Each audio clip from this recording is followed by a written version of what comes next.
লস্করচালা গ্রামের সুজন বিনা চিকিৎসায় মারা যায়।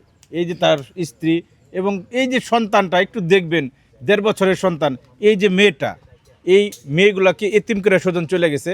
পরিবারের অভিযোগ বিনা চিকিৎসায় সুজনের মৃত্যু হয়েছে। শুধু অভিযোগ না, এটা কিন্তু সত্য। এলাকাবাসীর সবার কাছে আপনারা জানবেন যে সুজন কিভাবে মারা গেছে, সুজনের সাথে কি ঘটনা ঘটছে, সেটা কিন্তু ইতিমধ্যে এলাকাবাসী সহ আমরা সকলেই জানি। এর কথা হলো, আমরা এই সুজন এবং সুজনের ওয়াইফ এবং 2 সন্তানের ভবিষ্যৎটা নিশ্চিত করতে চাইছিলাম। ভবিষ্যৎটা কি, সেটা হলো এক টুকরো জায়গা, যারা যেন মাথা গোজার ঠাঁই পায়।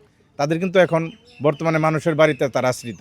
মানুষ যা দিচ্ছে খাচ্ছে, যে জায়গায় থাকতে দিচ্ছে তারা এইভাবে থাকতেছে, তাদের মাথা গোজার কোনো ঠাঁই নাই।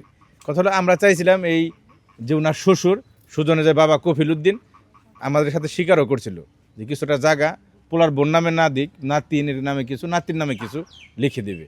সেটা সে মাইনেও নিয়েছিল। জুরি বুটে যখন আমরা সেই সিদ্ধান্ত জানাইছি, তখন সে বাড়ির থেকে পলাইছে, বাপ ছেলের লাশ রেখে। লাশ পরে রয়েছে বাড়িতে, বাবা পলিয়ে গেছে। এখন পর্যন্ত সে কিন্তু বাড়িতে আসে নাই।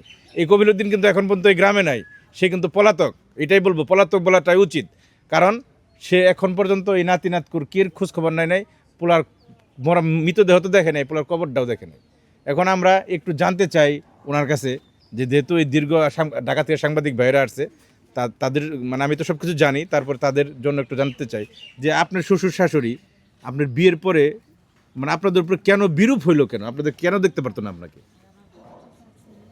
ওনারা এক ধরনের লোভী, লুপ্ত কাজ করে যে আমি আমার বাবার বাড়ি আর্থিক অবস্থা ওরকম নেই, এটা তো সমস্যা সৃষ্টি করতো এই যে এইগুলা নিয়ে। আর হলো আর পরবর্তী যেমন ওর বাবা আবার ওই যে আমার দেবর যে এই নিশার সাথে যুক্ত ছিল, বাসায় বাহিরের ছেলেপেলেরা যেগুলো আসতো, এগুলো নিয়েই বেশিরভাগ সমস্যা হতো ওর বাবার সাথে ওনাদের। এটা নিয়ে বেশি দ্বন্দ্ব হতো বাসায় সবসময়। আমরা যদি একটু আমি একটা পয়েন্ট দেই, আপনারা এই সুজনের সাথে কি আপনার পারিবারিকভাবে বিয়ে হয়েছে না ভালোবাসার বিয়ে? এটা আসলে কি উনি পছন্দ করছে, কিন্তু এটা ফ্যামিলি ভাবে হয়েছে। মানে পছন্দ করছিল, দুজনের হ্যাঁ। মধ্যে পছন্দ ছিল, পরে ফ্যামিলির হ্যাঁ, মাধ্যমে বিয়েটা হ্যাঁ, হয়েছে। না আমি পছন্দ করি, উনি পছন্দ করছে, উনি করে ওনার ফ্যামিলিকে উনি জানাইছে, পরে পারিবারিক প্রস্তাবের হ্যাঁ, মাধ্যমে হয়েছে। হ্যাঁ। তার আপনার শ্বশুর শাশুড়ি আপনারা দেখতে পারেন না, ঠিক আছে, ছেলেরা দেখতে পারেন না, ঠিক আছে, এই যে নাতিরাত করেও কোনো সময় কোলে নিত না, কোনো সময় খাইবার দিত না, এটা কেন? ওই যে ছেলের উপরে খুব, ওই যে ছেলে যে প্রতিবাদ করতো সব সময়, এগুলা নিয়ে ওনার ভিতরে একটা খুব ছিল। উনি অনেক প্রতিবাদ করতো বাসায় যে এরকম করেন, এর জন্য একটা খুব ছিল ওর ভিতরে। আমরা তো নিষ্ঠুরতা দেখছি, অনেক বাপ মা নিষ্ঠুর হয়, নিষ্ঠুরতার সংজ্ঞা বিভিন্নভাবে আমরা দেখছি, কিন্তু এই যে নিষ্ঠুরতার সংজ্ঞা, এটা কিন্তু সব সংজ্ঞাকে অতিক্রম করছে। কারণ এই কারণেই বলি, আমিও আপনাদের বাড়ি সহ আশেপাশে 4 দিন এটা নিয়ে আমি বৈঠক করছি। এই বৈঠকে আমিও 4 দিন ছিলাম, সামাজিক যে বৈঠক। আমি আপনার শ্বশুরকে বলছি যে কাকা, আমি আপনার পায়ে ধরে থাকি আধা ঘন্টা 1 ঘন্টা, তারপরেও আপনার ছেলেরে চিকিৎসা করেন, ছেলের বউ থাকতে দেন। এত কঠিন কথা করার পরেও আমরা এলাকাবাসীর গণ্যমান্য মেম্বার, মহিলা মেম্বার সহ সকল গণ্যমান্য সহ আমরা চেষ্টা করেও আপনার শ্বশুরের মন গলাইতে পারি নাই। মানে আপনার উপরে কেন এত মানে কঠিন কেন হয়েছিল বলি? কঠিন এখন দেখা যাইতেছে এ ছেলে তো বাঁচবে না, ওনাদের একটা কথাই, চিকিৎসা করলে 2 দিন বেশি বাঁচবে, আর চিকিৎসা না করলে 2 দিন আগে মারা যাবে। আর এই রুগী বাঁচে না, ওনাদের একটাই কথাই, রুগী বাঁচে না। এখন যদি এটা তো অনেক মোটামুটি টাকা, চিকিৎসা করতে গেলে টাকাটা হাতে রেখে চিকিৎসা করতে হবে। এখন দেখা যায় ওনার কিছু হয়তো একটা কিছু নষ্ট হয়ে যাবে, এটা উনি কিছুতেই মানে মানতে পারে নাই যে এটা করে ওটা করতে পারবে না। আপনার শ্বশুর বাড়ির যে আত্মীয় স্বজন, তাদের কিন্তু একটা দাবি আছে যে 5% জমি বিক্রি করে আপনার টাকা দিছিল, এই টাকা দিয়ে আপনি সঠিক চিকিৎসা করেন নাই। না না না, আপনি আমার কাছ থেকে শুনবেন কেন? এখানে সবাই আছে, যারা এখানে বসছিল 4-5 বারের বেশি বসছে আমার মনে হয়। ওনারা এখানে বসছে, ওনারা এটা নিয়ে জমি একটা বিক্রি করাইছে ওনারাই, আর টাকাটা ওনার কাছে দিছে, ওনার মাধ্যমে যত কিছু হয়েছে ওনারাই ছিল এখানে।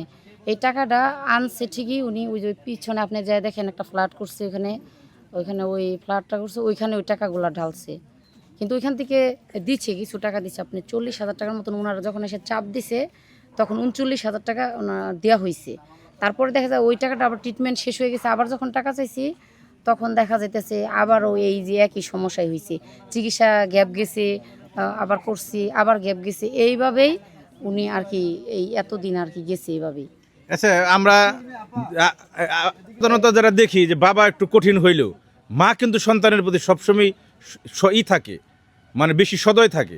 সেক্ষেত্রে আমি দেখছি, আমি শুনছি আপনার কাছ থেকে বা এলাকাবাসী থেকে শুনছি আপনার শাশুড়ি আপনার ভাত দেয় নাই বা ভাত রান্দার তার ঘরে নিয়ে তালাতে থুইছে, আপনার কারেন্টের লাইন কেটে দিছে। জি। মা হয়ে আপনার এই সন্তানের প্রতি এত কঠিন বা নাতিনাত করের প্রতি এত কঠিন হওয়ার কারণ কি? মানে কি শাশুড়ির সাথে আপনার বিরোধটা কি ছিল? বিরুদ্ধ আসলে ওনার সাথে আমার কোনো বিরুদ্ধ নেই। ওই যে ওনারে একটাই কথা, এই যে কিছু নষ্ট করতে হবে, ওনাদের দুইজনের একই কথা। আর বলছে যারা আসছে তাদের সামনে বলছে চিকিৎসা করতে চায় না, আপনি তাদের সাক্ষাৎগুলো নেন। বলছে যে না, ও যদি ওর বাপে করে আমি তাও এই চিকিৎসা করাবো না। আমি মানে তার সুজনের বাবাই করলে মাই করবে করবে না, না। মানে বাবার চেয়ে মা না, বেশি কঠিন ছিল হ্যাঁ, নাকি? হ্যাঁ। কিন্তু এই শুধু ও একই কথা আর নেন ওনাদের, তো আর নিয়ে যান। এই একই কথা।